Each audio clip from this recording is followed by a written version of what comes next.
Good morning, students. Hope you will be fine and healthy at your home. Let's continue chapter 4 electoral politics. यानी कि हम लोग electoral politics का ये second part है हमारा चुनावी राजनीति।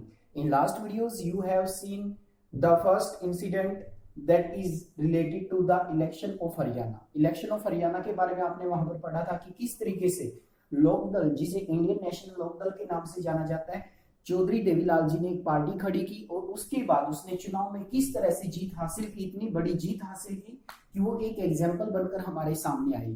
कांग्रेस पार्टी जिसने लगातार रूल किया हरियाणा में, अगर हम बात करें 1981 तक, उसके बाद देखा जाए तो हम लोग कंप्लीटली अगर उसमें बात करें तो कंप्लीटली कहीं ना कहीं चेंज देखने को मिला।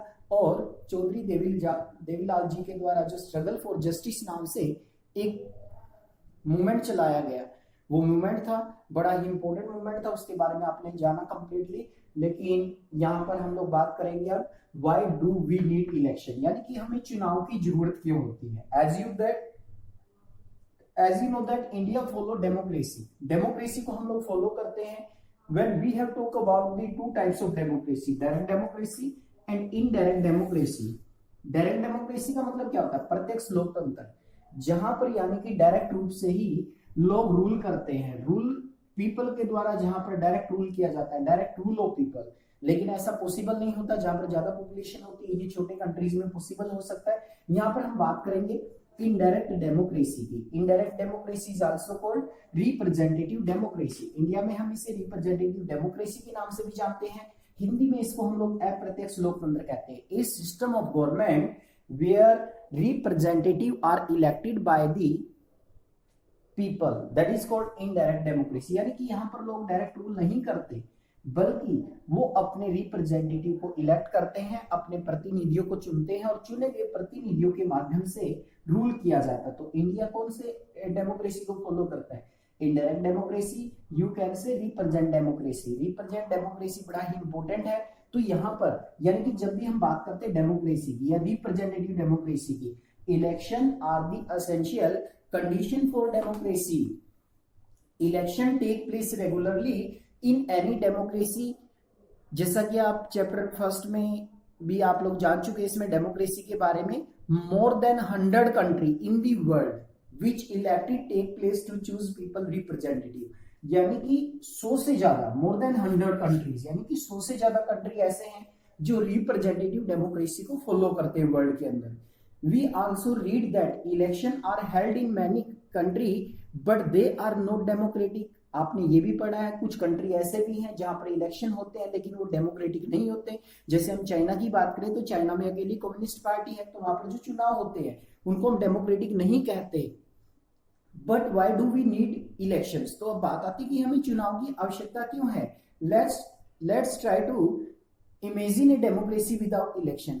कहता कि आओ कल्पना करें हम लोग बगैर चुनाव के लोकतंत्र कैसा होता है। A rule of the people is possible without any election if all the people can sit together every and take all decision. But as we have already seen in chapter 2, this is not possible in large community, nor is it possible for everyone to have the time of knowledge take decision on all matter। कहते हैं कि democracy में अगर हम बात करें बहुत सारे लोग होते हैं तो लोगों के पास इतना ज्यादा नॉलेज नहीं होता कि वो सभी के सभी मिलकर यानी कि कंप्लीट रूप से डिसीजन ले पाए। इसलिए क्या करते हैं, इनडायरेक्ट डेमोक्रेसी में वो अपने रिप्रेजेंटेटिव को इलेक्ट करते हैं और इलेक्टेड रिप्रेजेंटेटिव के द्वारा ही सारे के सारे जो डिसीजन होते हैं वो लिए जाते हैं कंप्लीटली इसमें।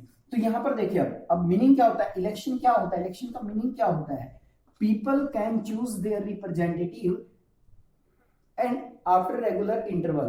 यानी कि जब लोग प्रतिनिधियों को, रिप्रेजेंटेटिव का मतलब यहाँ पर हम लोग बात कर सकते हैं एमपीज एंड एमएलए के बारे में। यानी कि जो हमारे एमपी एमएलए होते हैं उनको यानी कि रेगुलर इंटरवल के बाद यानी कि चूज करते हैं लोग। And change them wish to do, अगर वो उनको चाहते हैं बदलना तो उनको बदल सकते हैं। This is called election. यानी कि जो मैकेनिज्म है दिस इज कॉल्ड इलेक्शन। इसी को हम लोग चुनाव कहते हैं। चुनाव का मतलब होता है अपने नेताओं को चूज करना, यदि आवश्यकता पड़े तो उनको बदल देना। दिस इज कॉल्ड इलेक्शन, इसी को हम लोग चुनाव कहते हैं। चैप्टर भी क्या है, इलेक्ट्रोल पॉलिटिक्स यानी इलेक्शंस के बारे में रहेगा चैप्टर ये। अब बात करते हैं हम लोग भाई जो चुनाव है वो नेसेसरी क्यों है। Therefore elections are considered necessary for any representative democracy, कोई भी यदि हम बात करते हैं किसकी, रिप्रेजेंटेटिव डेमोक्रेसी, यानी कि जहां पर प्रतिनिधियों को डायरेक्ट चुना जाता है तो वहां पर चुनाव बहुत ही जरूरी होते हैं।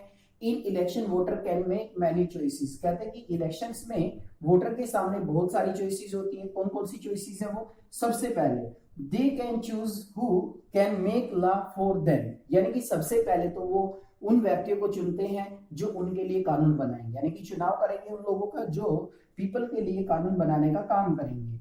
They can choose who can form government, कहते हैं कि उसके बाद वो उन लोगों को भी चूज करते हैं जो सरकार बनाते हैं and make policies for them, और उनके लिए नीतियां बनाते हैं। यानी कि हम लोग यहाँ पर जनरली बात करें तो we are studying about the features of indirect democracy और रिप्रेजेंटेटिव डेमोक्रेसी। जनरली अगर हम बात करें तो यहाँ पर हम लोग इनडायरेक्ट डेमोक्रेसी की जो फीचर्स है उनके बारे में हम लोग कंटिन्यू कर रहे हैं। यानी कि लोग क्या करते हैं, सरकार बनाते हैं, उन लोगों को चूज करते हैं, जो लोग हमारे लिए पॉलिसीज बनाते हैं उन लोगों को चूज करते हैं। They can choose the party, यानी कि लोग उस पार्टी को चूज करते हैं whose policies गाइड दी गवर्नमेंट, यानी कि जिसकी पॉलिसीज गवर्नमेंट को गाइड करेंगी। तो इस तरीके से हमने देखा कि जो इलेक्शंस होते हैं वो हमारे लिए बहुत जरूरी होते हैं। तो यहाँ पर हम लोग बात कर रहे हैं मेनली इनडायरेक्ट डेमोक्रेसी की, because most of the democratic country follow representative democracy और indirect democracy, that is most important point. How many countries that have to be follow representative democracy in the world? More than 100 countries, 100 से ज्यादा countries ऐसे हैं जहां पर यानी कि representative democracy को फॉलो किया जाता है, यानी कि एमपी एमएलए को पीपल के द्वारा इलेक्ट किया जाता है, उन्हीं के द्वारा रूल किया जाता है। तो इस तरीके से हमने जाना। And the next is what is election या what is the mechanism of election. Election या इलेक्शन की मैकेनिज्म का मतलब क्या होता है, यानी कि जब रेगुलर इंटरवल के बाद पीपल अपने रिप्रेजेंटेटिव को चूज करते हैं या उसको चेंज करते हैं, दैट इज कॉल्ड इलेक्शन, उसी को हम लोग इलेक्शन कहते हैं। Therefore elections are considered necessary for any representative democracy. यदि हम लोग रिप्रेजेंटेटिव डेमोक्रेसी की बात करते हैं तो वहां पर इलेक्शन बहुत ही जरूरी होते हैं, यानी कि you can say election are the also synonyms of democracy. अगर हम बात करें लोकतंत्र का पूरक माना जाता है एक तरह से जो इलेक्शंस होते हैं, क्योंकि without election that there is no democracy. In this chapter that it is also given that most of the country where elections are held that are not democratic, जहां पर चुनाव होते हैं वो सभी कंट्री डेमोक्रेटिक भी नहीं हो सकते। लाइक दैट चाइना की अगर हम बात करें, यहाँ पर only communist party contest election and this is not called a democratic election because there is no considerance of people, but in democracy का meaning क्या होता है, rule of people। as you know that the definition in chapter first about Abraham Lincoln, democracy is the rule of people, for the people and by the people, that is most important।